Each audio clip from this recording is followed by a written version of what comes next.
Hello everyone, welcome back to learn easily channel.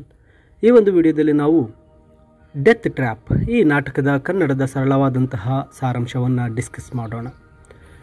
Death trap ಈ ನಾಟಕವನ್ನು ಬರೆದಿರ್ತಕ್ಕಂಥವರು H Munro. ಇವರು ಸಖಿ ಎಂಬ ಒಂದು ಕಾವ್ಯನಾಮದಿಂದ ಪ್ರಸಿದ್ಧರಾಗಿರ್ತಾರೆ. ಡೆತ್ ಟ್ರ್ಯಾಪ್ ಈ ನಾಟಕವು ಒಂದು ಆ್ಯಕ್ಟನ್ನು ಒಳಗೊಂಡಿರ್ತಕ್ಕಂತಹ ನಾಟಕವಾಗಿದ್ದು, ಕೆಡಾರಿಯಾ ರಾಜ್ಯದ ರಾಜಕುಮಾರ ಡಿಮಿಟ್ರಿಯ ಆ ಕೊಲೆಯ ಘಟನೆಯ ಸುತ್ತಲೂ ಸುತ್ತುವಂತಹ ನಾಟಕವಾಗಿರುತ್ತೆ. ಈ ಡಿಮಿಟ್ರಿಯ ರಾಜಕುಮಾರನ ವಿರುದ್ಧ ಒಂದು ಕೊಲೆಯ ಪಿತೂರಿ ನಡೆದಿರುತ್ತೆ.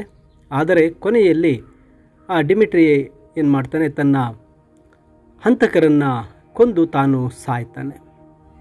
ಇಲ್ಲಿ ಕೆಡಾರಿಯಾದ ಯುವ ರಾಜಕುಮಾರನಾದ ಡಿಮಿಟ್ರಿಗೆ ಕಾರ್ಲ್ನೊಂದಿಗೆ ಒಂದು ವೈಷಮ್ಯವಿರುತ್ತೆ.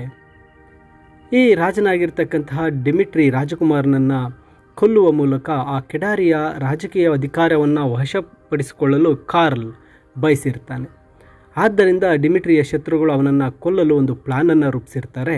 ಅದನ್ನು ಕಾರ್ಯಗತಗೊಳಿಸೋದಕ್ಕೆ ಅವರು ಒಂದು ಸಮಯಕ್ಕಾಗಿ ಕಾಯ್ತಾ ಇರ್ತಾರೆ. ಇಲ್ಲಿ ಡಿಮಿಟ್ರಿ ರಾಜನಿಗೆ 3 ಜನ ರೆಜಿಮೆಂಟ್ಗಳು, ಅಂದರೆ ಒಂದು ಸೈನ್ಯ ದಳದ ನಾಯಕರು ಇರ್ತಾರೆ. ಮೊದಲನೆಯ ಒಂದು ನಾಯಕ ಅಂದಾಗ ಆಂಡ್ರಿಫ್, ನಂತರ ಲೊನ್ಯಾಡಿ ರೆಜಿಮೆಂಟ್ ಮತ್ತು ಕ್ರಾನಿಟ್ಸ್ಕಿ ರೆಜಿಮೆಂಟ್. ಈ 3 ಮಿಲಿಟರಿ ರೆಜಿಮೆಂಟ್ಗಳು ಆ ಡಿಮಿಟ್ರಿ ರಾಜಕುಮಾರನ ಒಬ್ಬ ಆಡಳಿತಗಾರರಾಗಿರ್ತಾರೆ. ಈ ಆಡಳಿತಗಾರರ ಪೈಕಿ ಕಾನ್ರಿಟ್ಸ್ಕಿ ರೆಜಿಮೆಂಟ್ನ ಆಡಳಿತಗಾರ ಈ ರಾಜಕುಮಾರನನ್ನು ಕೊಲ್ಲುವ ಒಂದು ಪ್ರಯತ್ನಕ್ಕೆ ನಿಂತಿರ್ತಾನೆ. ಡಿಮಿಟ್ರಿ ರಾಜಕುಮಾರನಿಗೆ ಒಬ್ಬ ನಿಷ್ಠಾವಂತನಾದ ವೈದ್ಯರು ಇರ್ತಾರೆ. ಆತ ಡಾಕ್ಟರ್ ಸ್ಟ್ರೋನಿಡ್ಜ್. ಈತ ಬಹಳ ನಿಷ್ಠಾವಂತನಾಗಿರ್ತಾನೆ. ಇಲ್ಲಿ ಕ್ರಾನಿಟ್ಕಿ ರೆಜಿಮೆಂಟ್ ಶತ್ರುಗಳಿಗೆ, ಅಂದರೆ ಕಾರ್ಲ್ಗೆ ತುಂಬ ನಿಷ್ಠಾವಂತನಾಗಿರ್ತಾನೆ. ಈ ರೆಜಿಮೆಂಟ್ನ 3 ಅಧಿಕಾರಿಗಳಾಗಿರ್ತಕ್ಕಂಥ ಕರ್ನಲ್ ಗಿರ್ನಿಟ್ಜ ಮತ್ತು ಮೇಜರ್ ವಾಂಟಿಯೆಪ್, ಕ್ಯಾಪ್ಟನ್ ಶುಲ್ಟ್ಸ್ ಇವರು ನಿಷ್ಠಾವಂತ ಅಧಿಕಾರಿಗಳು. ಇಲ್ಲಿ ಆಂಡ್ರಿಪ್ ರೆಜಿಮೆಂಟ್ ತಮ್ಮ ಕರ್ತವ್ಯದಿಂದ ನಿರ್ಗಮಿಸಿದ ತಕ್ಷಣ ರಾಜಕುಮಾರ ಡಿಮಿಟ್ರಿಯನ್ನು ಕೊಲ್ಲಲು ಆತನ ಶತ್ರುಗಳು ಸಿದ್ಧರಾಗಿರ್ತಾರೆ.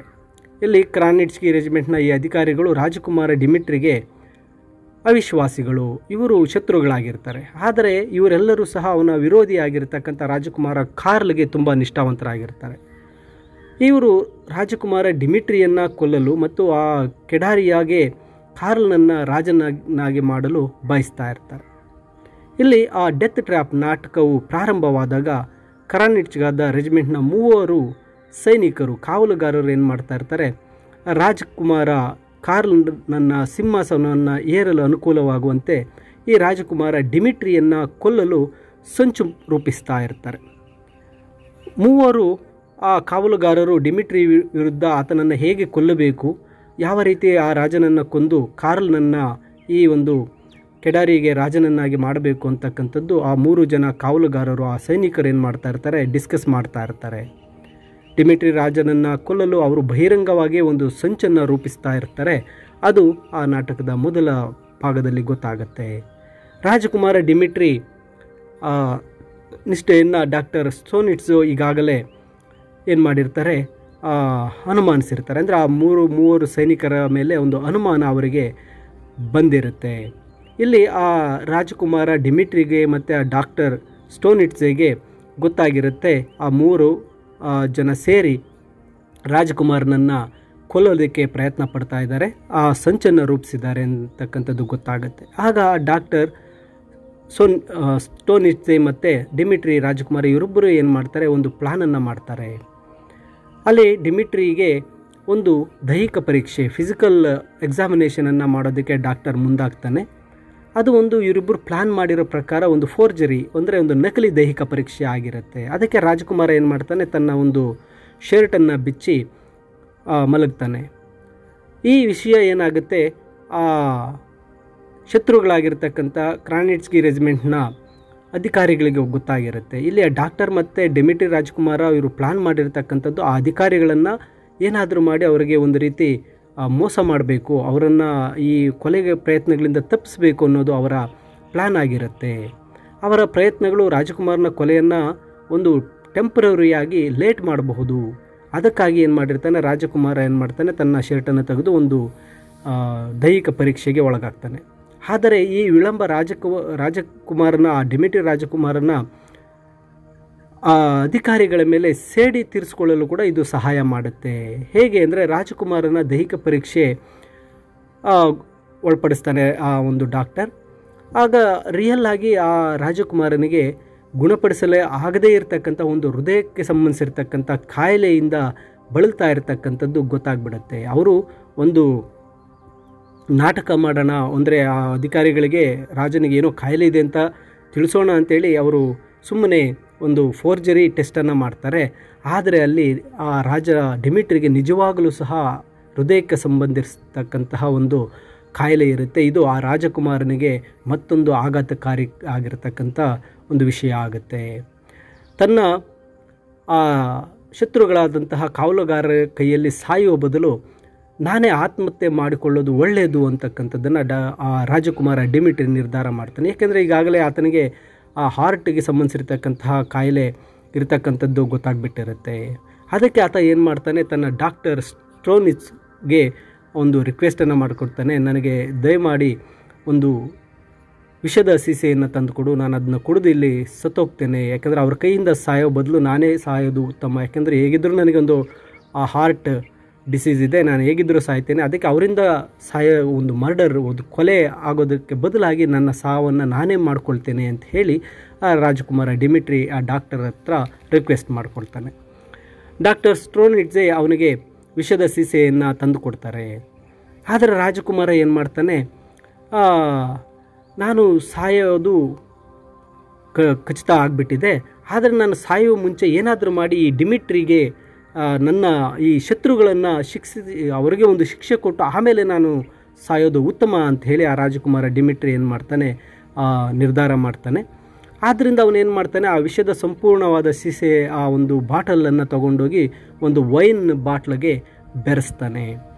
ಆ ಬೆರೆಸಿದ ನಂತರ ತನ್ನ ಶತ್ರುಗಳಾಗಿರ್ತಕ್ಕಂತಹ 3 ಅಧಿಕಾರಿಗಳನ್ನು ಆ ಒಂದು ಡ್ರಿಂಕ್ಸ್ ಪಾರ್ಟಿಗೆ ಕರೀತಾನೆ. ಅಂದರೆ ಅವ್ರಿಗೆ ಆ ಶತ್ರುಗಳಂದರೆ ಇವನ ಕಾವಲುಗಾರರೇ, ಆದರೆ ಅವರು ಕಾರ್ಲ್ನ ಜೊತೆ ಸೇರಿಬಿಟ್ಟಿರ್ತಾರೆ. ಅವರನ್ನು ಆ ಒಂದು ಡ್ರಿಂಕ್ಸ್ ಪಾರ್ಟಿಗೆ ಕರೀತಾನೆ. ಅವರೆಲ್ಲರೂ ಆ ಡ್ರಿಂಕ್ಸ್ ಪಾರ್ಟಿಗೆ ಬಂದಾಗ ಈ ರಾಜಕುಮಾರ ಡಿಮಿಟ್ರಿ ಏನು ಮಾಡ್ತಾನೆ, ಆ ವೈನನ್ನು ಮೊದಲು ತಾನೇ ಕುಡಿತಾನೆ, ಒಂದು ಗ್ಲಾಸ್ಗೆ ಹಾಕ್ಕೊಂಡು ತಾನೇ ಕುಡಿತಾನೆ.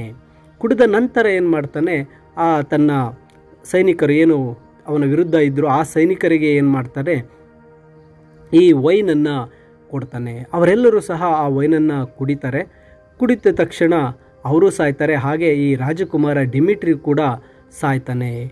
ರಾಜಕುಮಾರ ತನ್ನ ಸಾವನ್ನು ತಪ್ಪಿಸಲು ಸಾಧ್ಯ ಆಗದೇ ಇದ್ದರೂ ಕೂಡ ತನ್ನ ಬುದ್ಧಿವಂತಿಕೆಯಿಂದ ಏನು ಮಾಡ್ತಾನೆ, ಈ ತನ್ನ ಶತ್ರುಗಳಾಗಿರ್ತಕ್ಕಂಥ ತನ್ನಲ್ಲಿಯೇ ಕೆಲಸ ಮಾಡಿಕೊಂಡು ಬೇರೆ ರಾಜ್ಯದ ಕಾರ್ಲ್ಗೆ ಸಹಾಯ ಮಾಡಿ ತನ್ನನ್ನು ಕೊಲ್ಲಲು ಪ್ಲ್ಯಾನ್ ರೂಪಿಸಿರ್ತಕ್ಕಂತಹ ಕ್ರಾನಿಟ್ಸ್ಗನ ಆ 3 ಜನ ಒಬ್ಬ ಸೈನಿಕರಿಗೆ ಅಥವಾ ಕಾವಲುಗಾರರಿಗೆ ಆ ವಿಷವನ್ನು ವೈನ್ನ ಮೂಲಕ ಕೊಡ್ತಾನೆ. ಅವರೆಲ್ಲರೂ ಸಹ ಸಾಯ್ತಾರೆ. ಜೊತೆಗೆ ಆ ರಾಜಕುಮಾರ ಡಿಮಿಟ್ರಿಯೂ ಸಹ ಸಾಯ್ತಾನೆ. ಹೀಗೆ ಈ ನಾಟಕದ ಕೊನೆಯಲ್ಲಿ ರಾಜಕುಮಾರ ಮತ್ತು ಅವನ ಒಂದು ಅಸಹಾಯಕತೆ ಮತ್ತು ಆತನಿಗೆ ವಿರುದ್ಧರಾಗಿರ್ತಕ್ಕಂತಹ ಕ್ರಾನಿಟ್ಸಿ ಒಂದು ರೆಜಿಮೆಂಟ್ನ ಅಧಿಕಾರಿಗಳಿಗೆ ಈ ಒಂದು ಡೆತ್ ಟ್ರ್ಯಾಪ್ ಅನ್ನೋದು ಹೇಗೆ ಬಲೆಯಾಯಿತು ಅಂತಕ್ಕಂಥದ್ದನ್ನು ತೋರಿಸಿಕೊಡುತ್ತೆ.